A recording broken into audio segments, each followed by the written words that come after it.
Səni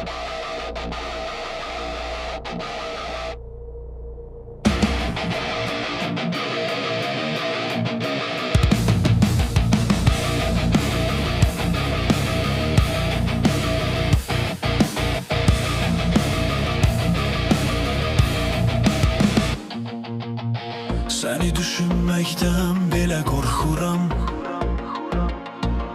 Köhnə xatirələr dağladar məni danışdırar, dindirər biraz.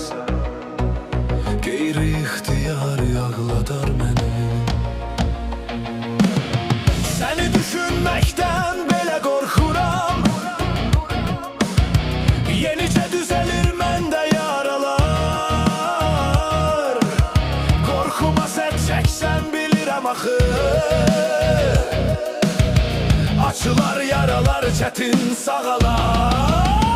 Səni düşünməkdən qorxuram, amma darxıram. Düşüncələr xətrimə dəyər, qəddimi əyər. Səni düşünməyi yar bilirəm, çünki sən sevgimə vermədin dəyər.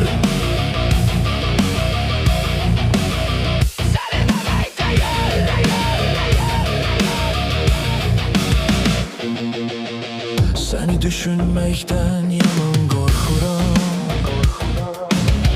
Düşünsəm bu mənə nə verəcək ki? Sən öz həyatını qurmusan artıq.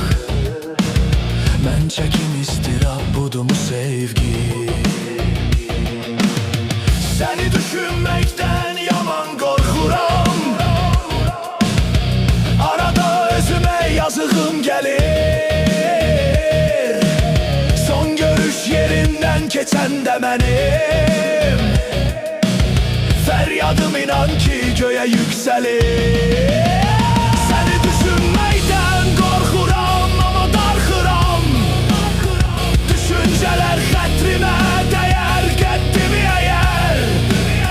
Səni düşünməyi yar bilirəm, çünki sən sevgimə vermədin dəyər.